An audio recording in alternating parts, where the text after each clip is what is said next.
Cześć, tu Wiesława.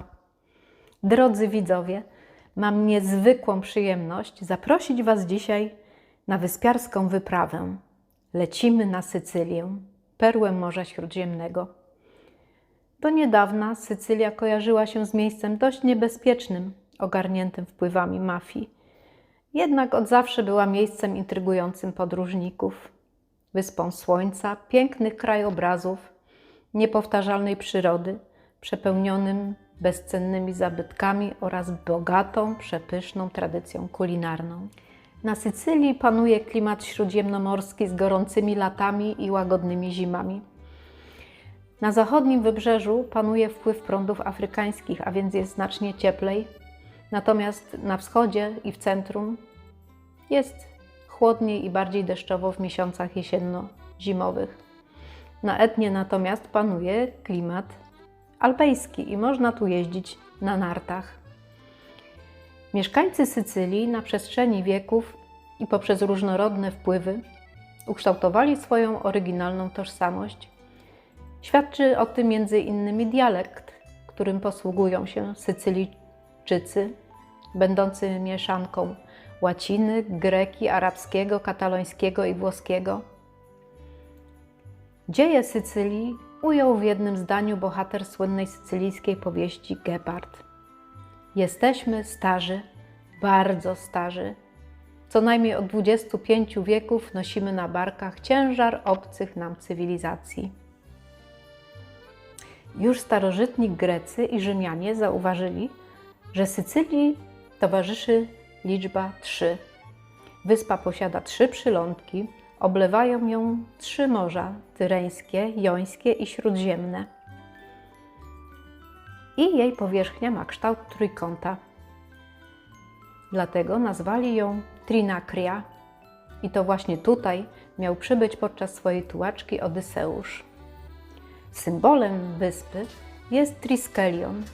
Jest to głowa meduzy z twarzą kobiety, otoczona 3 nogami zgiętymi w kolanach. Z obu stron głowy wyrastają skrzydła lub 3 kłosy. Triskelion jest stałym elementem na sycylijskiej żółto-czerwonej fladze. Wiele miejsc na Sycylii wpisane jest na listę Światowego Dziedzictwa UNESCO, a Guy de Maupassant pisał, że Sycylia jest prawdziwie boskim muzeum architektury. Czy tak jest w rzeczywistości? Przekonajmy się. Zaczniemy od miejsca, które jest stolicą wschodniej części Sycylii. Zapraszam na film z Katanii. Jest kilka minut po 1 w nocy, 5 marca. -4 na termometrze i zaczyna pruszyć śnieg. A my, czyli ja i Krzysiek, jedziemy na lotnisko do Katowic.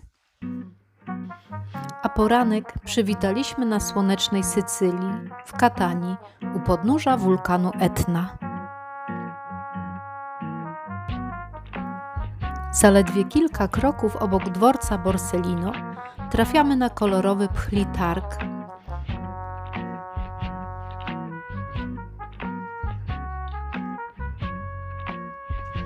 A następnie, przekraczając bramę Uzeda, wkraczamy na Piazza Duomo, centralny plac Katanii.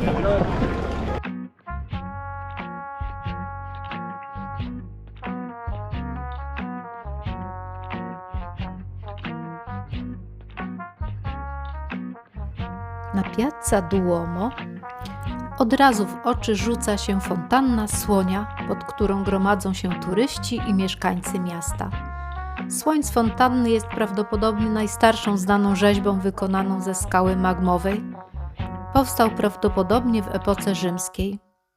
W XVI wieku stał krótko na jednej z bram, później przeniesiony na fasadę ratusza, skąd runął podczas trzęsienia ziemi w 1693 roku.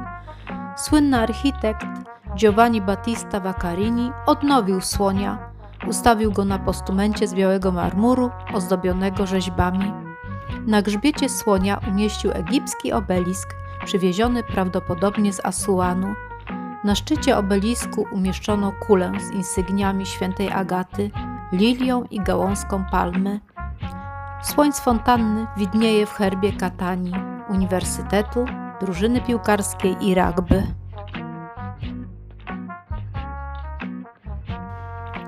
Jesteśmy na Piazza Duomo, a więc musi być i Duomo, czyli katedra świętej Agaty. Wzniósł ją w 1094 roku hrabia Roger I w miejscu ruin rzymskich term Achillesa. Katedra na przestrzeni wieków była wielokrotnie przebudowywana i odbudowywana po wybuchach wulkanu i trzęsieniach ziemi. Po jednym z nich w 1693 roku kościół odbudował Girolamo Palazzotto. Obecną fasadę w stylu barokowym z białego marmuru z Carrary ozdabiają kolumny korynckie z czasów rzymskich oraz posąg patronki świętej Agaty z 1711 roku autorstwa Vaccariniego.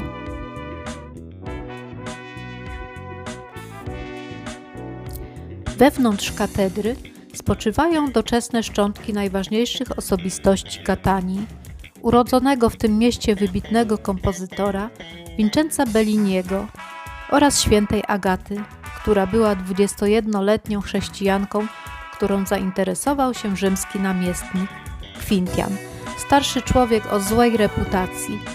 Dziewczyna odrzuciła jego zaloty, a namiestnik, nie mogąc znieść zniewagi, kazał uwięzić i torturować Agatę. Ta nie wyparła się swojej wiary i zmarła 5 lutego 251 roku. Co roku w tych dniach obchodzi się w Catanii wielkie święto ku jej czci. W katedrze warto również zwrócić uwagę na elementy wykonane z zastygłej lawy.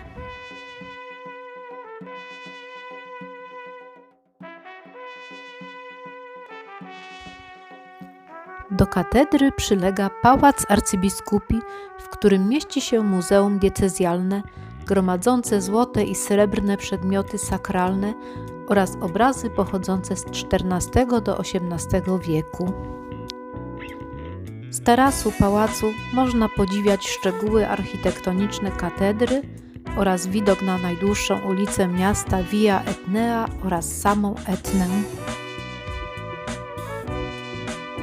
Po drugiej stronie widzimy port oraz trasę kolejową wiodącą do Syrakus.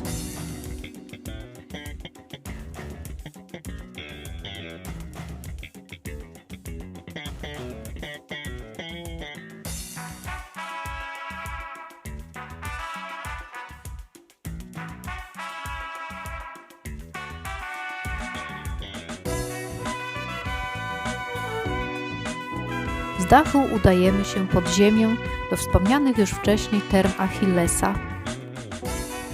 Teraz widzimy tepidarium, pomieszczenie ogrzewane przez przewody z gorącym powietrzem. Pod koniec korytarza niedawne wykopaliska ujawniły kanał w kształcie litery S. Jest to prawdopodobnie przewód, który dostarczał wodę do różnych części łaźni. W XVIII wieku książę Biscari postanowił oczyścić termiczne łaźnie z gruzu i błota, które przez wieki ukrywały podziemne sale. Na granicy Piazza Duomo i Targu Rybnego znajduje się wykonana z białego marmuru fontanna Amenano, u stóp której widać nadziemny odcinek rzeki Amenano. W starożytności rzeka płynęła na powierzchni, miała kilka rozgałęzień. Wylew lawy podczas erupcji Etny w 1669 roku zmienił bieg rzeki i dziś płynie ona wyłącznie pod ziemią. Widoczna jest tylko tutaj w fontannie i w piwnicy hostelu Agora. Centralną i najdłuższą ulicą jest Via Etnea z widocznym na horyzoncie wulkanem. Jest tu prawdziwy raj dla miłośników architektury barokowej, albowiem wzdłuż 3-kilometrowej ulicy znajduje się mnóstwo zabytkowych kościołów i pałaców mieszczańskich, a współcześnie Via Etnea to miejsce pełne luksusowych sklepów, restauracji. Ulica jest miejscem spotkań i spacerów Katańczyków i tętni życiem w dzień i w nocy. Kilka kroków dalej ulica dochodzi do placu uniwersyteckiego. Mieści się tu gmach pierwszego uniwersytetu na Sycylii, założonego w 1434 roku, i pałac San Giuliano, oba zbudowane w stylu barokowym. Piazza dell'Università oświetlają 4 kandelabry z brązu, dzieła Mimiego Marii Lazzara. Przedstawiają one 4 lokalne legendy o nurku Kalapesze, braciach Pi, dzielnej dziewczynie o imieniu Gamacita i rycerzu Uzecie. Minęliśmy kolegiatę i dochodzimy do Piazza Stescigoro. Po prawej jego części widzimy pomnik Vincenza Belliniego wraz z postaciami z jego oper.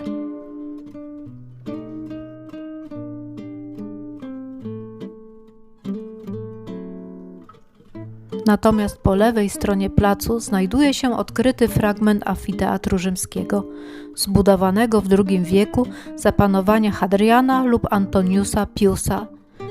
Większą arenę posiadało tylko rzymskie Koloseum. Dzisiaj większa część amfiteatru znajduje się pod ziemią. Na jego konstrukcji stoją zabytkowe pałace i kościoły.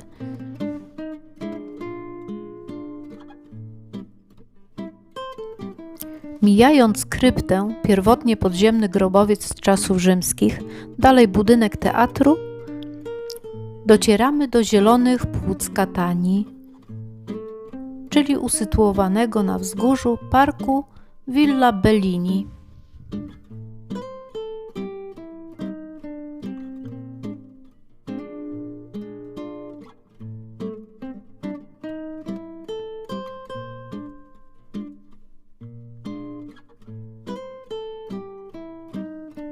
Nazwisko Belliniego przewinęło się już kilkukrotnie w mojej opowieści, a więc czas w tych pięknych okolicznościach przyrody przybliżyć tę postać tak ważną dla Katańczyków. Vincenzo Bellini urodził się w Catanii w 1801 roku i mieszkał tu przez 16 lat. Następnie przeniósł się do Neapolu, by kontynuować naukę w tamtejszych konserwatoriach. Kompozytor ostatnie lata życia spędził w Paryżu, gdzie przyjaźnił się z Fryderykiem Chopinem, który skomponował słynny marsz żałobny właśnie na pogrzeb Belliniego. Kompozytor żył zaledwie 34 lata. Jego prochy 31 lat po jego śmierci przeniesiono z paryskiego cmentarza do grobu w katańskiej katedrze. Do jego najsłynniejszych dzieł należą opery Purytanie, Nieznajoma, Zaira, Lunatyczka, Norma. Bellini nazywany jest łabędziem z Catanii. Uznawany jest za jednego z najważniejszych reformatorów opery włoskiej przed Verdim. Oprócz pomnika, grobowca, ogrodu, teatru i Instytutu Muzycznego imienia kompozytora, nawet na jego cześć nazwano tradycyjną potrawę katańską pasta alla norma od tytułu jednej z oper.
Bardzo miło spędziliśmy czas w parku Belliniego, ale czas ruszać dalej.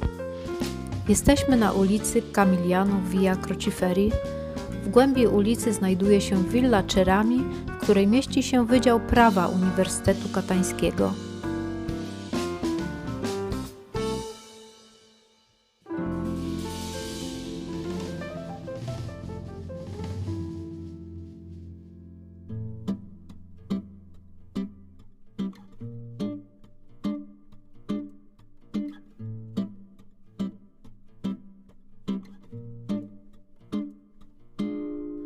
Dalej, na niewielkim odcinku ulicy znajdują się aż 4 kościoły. Niestety są dość zaniedbane, dlatego trudno na pierwszy rzut oka docenić piękno i moc architektury baroku. Jednak pięknie świecące sycylijskie słońce dodaje im blasku.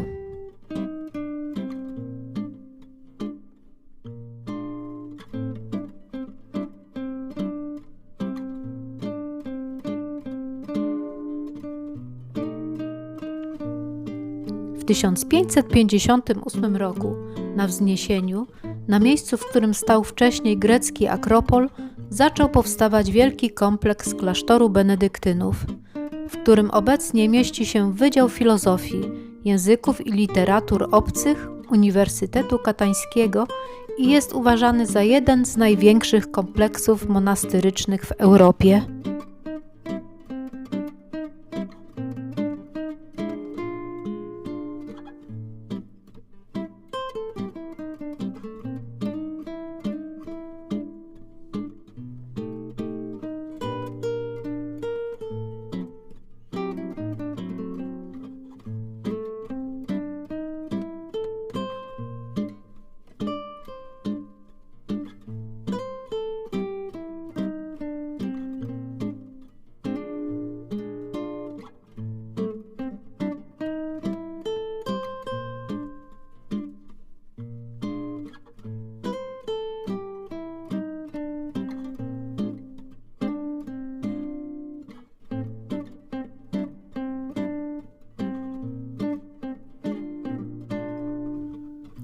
Katastrofy naturalne, czyli erupcja Etny w 1669 roku, a następnie trzęsienie ziemi w 1693 skutecznie zniszczyły większą część budowli. Skały okalające dziedziniec uniwersytecki to zastygła lawa z Etny.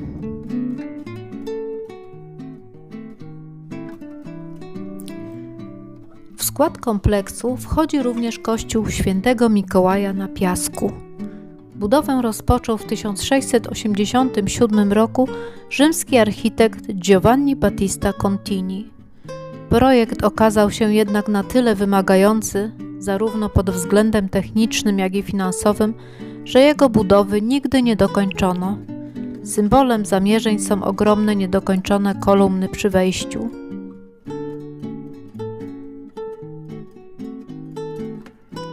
W kościele znajduje się zegar słoneczny. Przez posadzkę transeptu przebiega linia południkowa wytyczona w 1841 roku. Przez otwór w kopule gnomon otworkowy na linię pada plamka światła słonecznego, która wskazuje godzinę. Kościół pełni też rolę monumentalnego pomnika, albowiem na jego ścianach umieszczono tablice z setkami nazwisk ofiar I wojny światowej.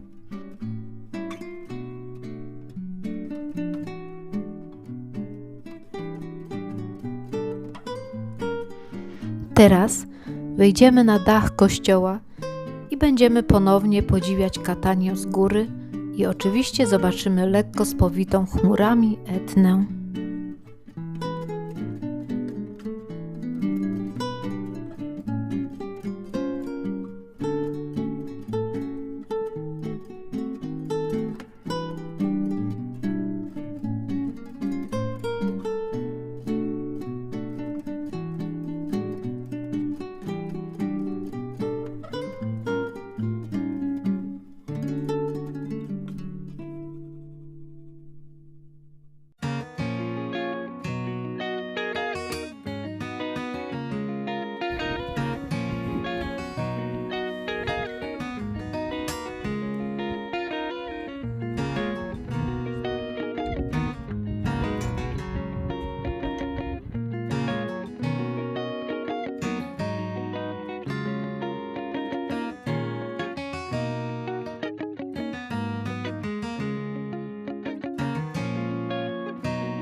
Następne fascynujące miejsce znajduje się zaledwie kilka kroków od Piazza Duomo, czyli teatr grecko-rzymski. W XIX wieku archeolodzy rozwiali wątpliwości, odsłaniając bloki z greckimi napisami. Mieścił się tu więc teatr grecki, w którym prawdopodobnie przemawiał ateński wódz Alkibiades, namawiając Katańczyków do sojuszu z Atenami przeciwko Syrakuzom. Widownię tworzyło półkole składające się z 20 rzędów siedzeń. Na widownię prowadziły tunele, vomitoria. Pomiędzy sceną a widownią znajdowała się ozdobiona mozaikami orchestra.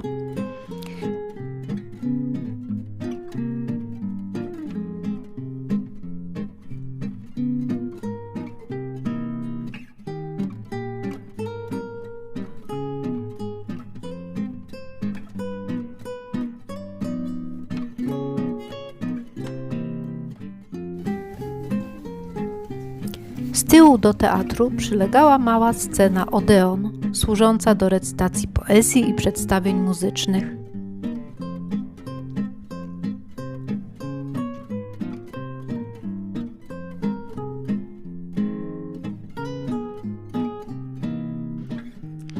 Idąc dalej, skręcamy w ulicę Giuseppe Garibaldiego. Na końcu ulicy znajduje się brama Porta Garibaldi. Jest to łuk triumfalny zbudowany w 1768 roku. Jego architektami byli Francesco Battaglia i architekt polskiego pochodzenia Stefano Ittar. Pomnik jest wykonany z białego kamienia z Syrakuzy i miejscowych ciemnych bloków z lawy wulkanicznej. Wracając do centrum, mijamy liczne stragany i stoiska z owocami, warzywami i lokalnymi produktami. I to już najwyższy czas coś zjeść.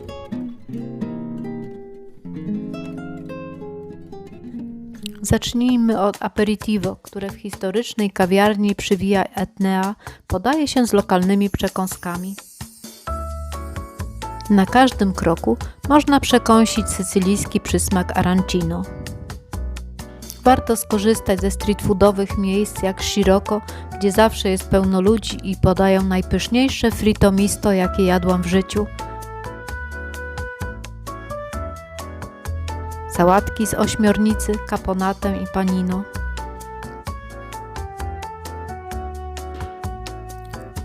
Również na pobliskim targu rybnym zjemy za naprawdę małe pieniądze drobne przekąski, sałatki z ryb, owoców morza, grillowane warzywa, w tym karczochy.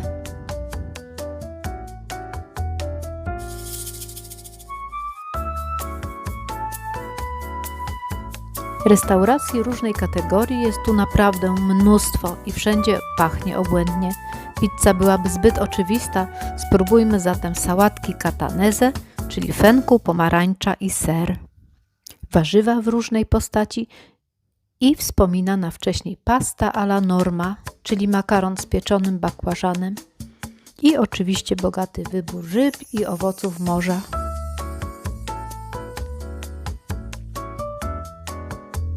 I bogaty wybór win.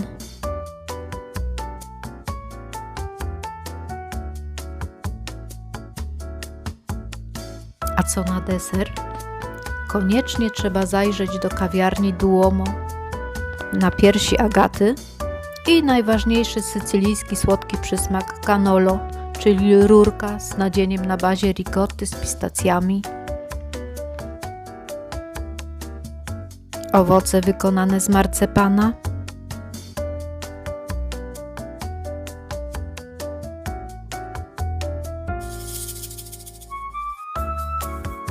I oczywiście lody. Czas kończyć ucztowanie, bo jest jeszcze kilka miejsc do zobaczenia. Zaczynamy od zamku Ursino. Twierdzę wybudowano za panowania Fryderyka II na trudnym do zdobycia urwisku otoczonym morzem. Zamek Ursino odegrał ważną rolę podczas nieszporów sycylijskich w 1282 roku powszechnego powstania Sycylijczyków przeciw rodowi Andegawenów. Od XVI wieku znaczenie militarne zamku słabło. W 1669 z nowo powstałego krateru Etny zaczęła wypływać lawa.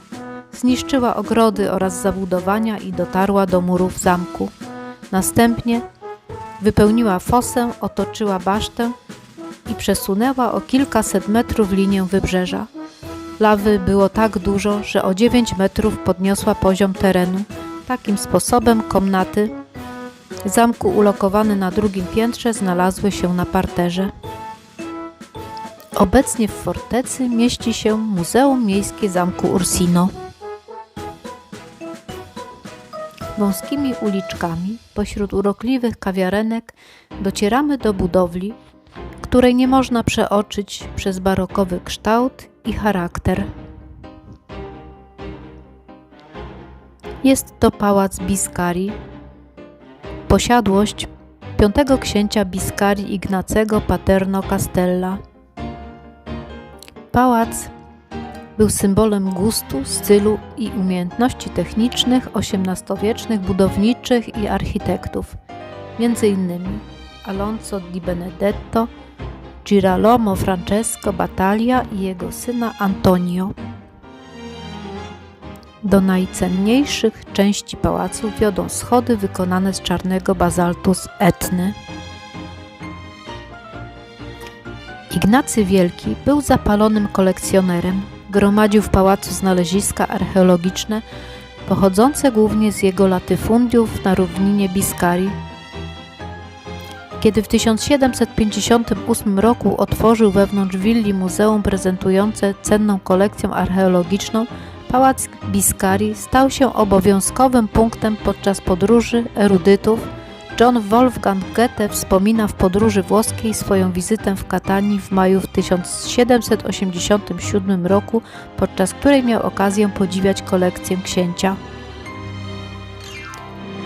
Najbardziej reprezentacyjnym miejscem jest salon centralny, zwany świątecznym, zwieńczony kopułą z ciekawie zaprojektowaną lożą dla muzyków, do której prowadzą kręte schody w stylu rokoko. Kopuła ozdobiona jest freskiem przedstawiającym rzymskiego boga Wulkana. Równie interesujące są dalsze prywatne apartamenty przygotowane przez księcia Ignacego dla żony, między innymi łazienka dekorowana boazerią z inkrustowanego drewna i podłogą z polichromowanego marmuru. Podczas II wojny światowej przebywali w pałacu żołnierze brytyjscy i w sali bawialnej urządzili sobie kort tenisowy. Tym sposobem powstał pierwszy kryty kort w Katanii, a ślady odbijanych piłek widać do dziś na czarnych dekoracjach na podłodze i dziurze w jednym z portretów.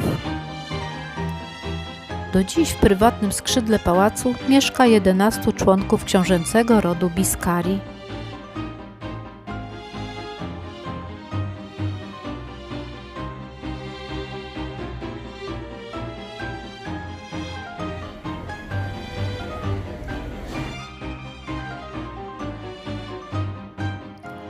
Na koniec odwiedzimy niezwykle gwarne i barwne miejsce, historyczny targ rybny.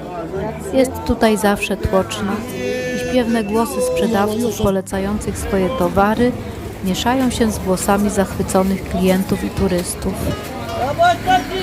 Targ rozciąga się od granic Piazza Duomo aż po mury Karola V. Można tu zobaczyć i oczywiście kupić całą obfitość głębin Morza Jońskiego, nad którym leży Katania. Są tu świeżutkie owoce morza, od małż przez krewetki, ośmiornice, kalmary po ostrygi i wiele gatunków ryb z robiącymi wrażenie gigantycznymi miecznikami.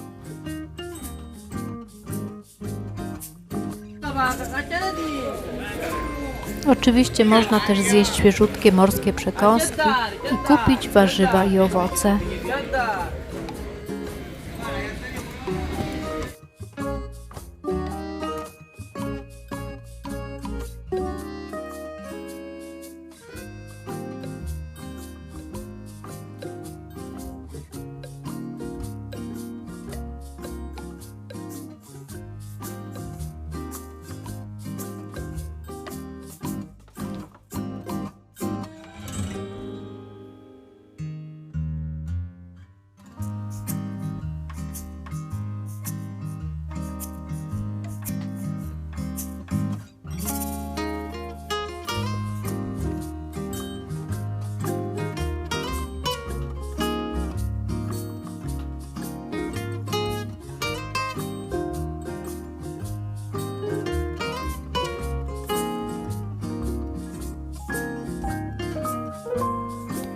Późnym popołudniem stragany już są uprzątnięte, chodniki umyte, rozkładają się stoliki i targ przemienia się w restauracje czekające na tłumy gości ściągających na kolację i by spotkać się i dobrze bawić do białego rana.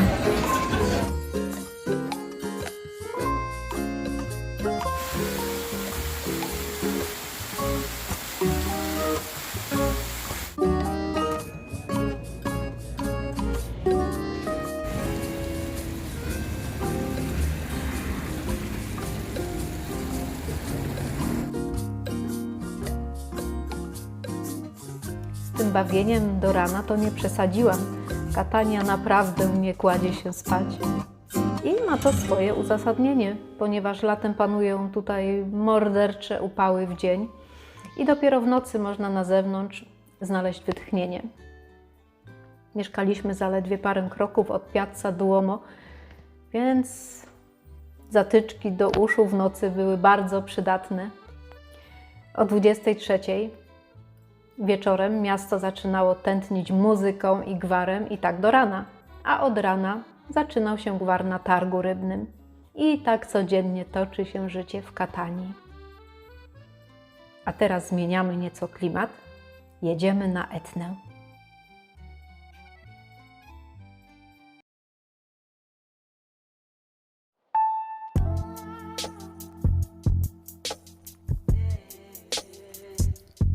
Na Etnę można dostać się na wiele sposobów.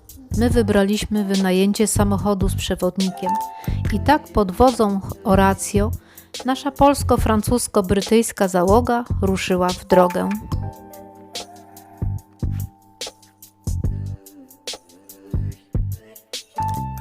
Etna jest czynnym wulkanem. Jeden z jego pierwszych znanych wybuchów miał miejsce w 470 roku przed naszą erą. W XX wieku zanotowano aż 21 erupcji i nadal obserwuje się jego aktywność. Zjawiskami charakterystycznymi dla Etny są białe lub czarne dymy, deszcze popiołów i kamieni, bomby wulkaniczne, strumienie lawy i trzęsienia ziemi, zjawiska, wobec których człowiek jest mały i bezsilny. Od XVII do XX wieku tylko z miasteczka Nikolozji można było wyruszyć na wyprawę do wulkanu, dlatego jest ono nazywane bramą do Etny. Wokół najpotężniejszego wulkanu w Europie narosło wiele mitów i legend. Sami mieszkańcy jego okolic nazywają go poczciwym potworem. A co mówią legendy? Grecy wierzyli, że Hefajstos miał we wnętrzu krateru swoją kuźnię. Pod górą miał też żyć Tryfon, potwór pokryty łuskami o 100 paszczach ziejących ogniem, którego Zeus poraził piorunem i przywalił górą. Najbardziej znanym mieszkańcem Etny jest jednak oślepiony przez Odyseusza cyklop Polifem. Jego jedno oko identyfikowano z centralnym kraterem. To tyle o mitach, natomiast prawdą jest, że najgroźniejsza erupcja Etny miała miejsce w 1669 roku, trwająca 122 dni. Lawa wytrysnęła wtedy na wysokość 850 metrów i rozlała się w promieniu 15 kilometrów, niszcząc wiele wsi i miasteczek i część Katanii.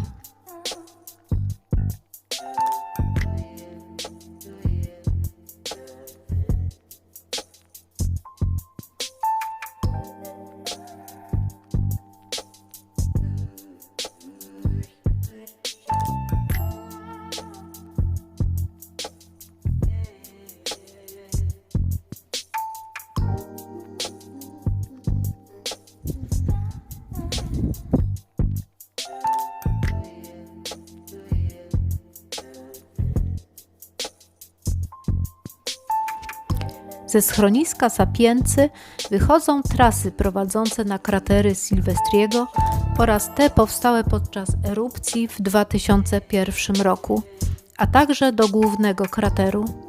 Dzisiaj mieliśmy szczęście, że trafiliśmy na piękną pogodę i dobrą widoczność. Etna po raz pierwszy w tym roku wyłoniła się w całej okazałości z chmur.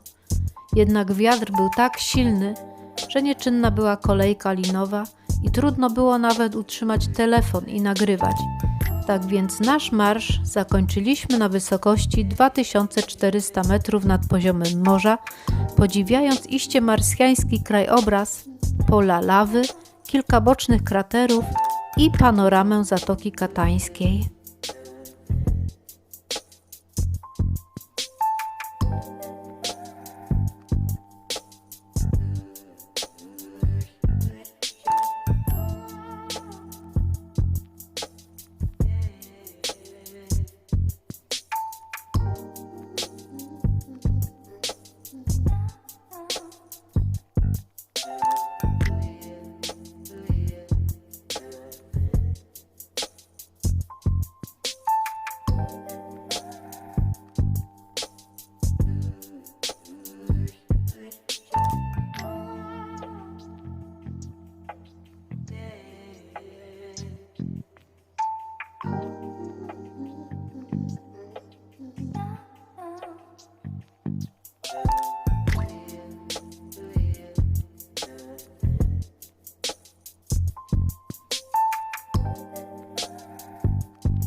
Śnieg był ważnym dochodowym towarem eksportowym Wyspy Słońca. W gorącym klimacie niezbędnym do celów chłodniczych. Zbierano go zimą w jaskiniach na Etnie, zbijano w bloki, zabezpieczano solą przed rozpuszczeniem i pakowano w słomę. Następnie ładowano na grzbiety osiołków i transportowano do miast. Śnieg z Sycylii trafiał nie tylko do Włoch, lecz także na Maltę. Jarosław Iwaszkiewicz w książce o Sycylii nie bez powodu pisał: z morza białych kwiatów i żółtych owoców wynurza się śnieżna piramida Etny, jak gdyby wyrastała wprost z ogrodu. Ma się więc wrażenie, że na tej górze leży nie śnieg, ale lody cytrynowe.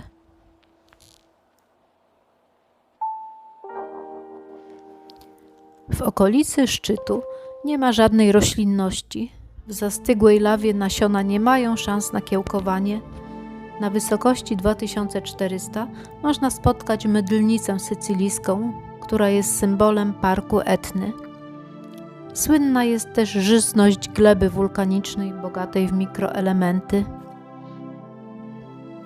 Na zboczach Etny znajdują się winnice. Uprawiane są też słynne na całym świecie pistacje, truskawki, czereśnie i oczywiście cytrusy. Odwiedziliśmy jedno z ekologicznych gospodarstw, które wytwarza lokalne pyszności. Wina, oliwę z oliwek, różne kremy z pistacjowym na czele i miody w przeróżnych smakach. Wszystkiego można było spróbować i oczywiście kupić.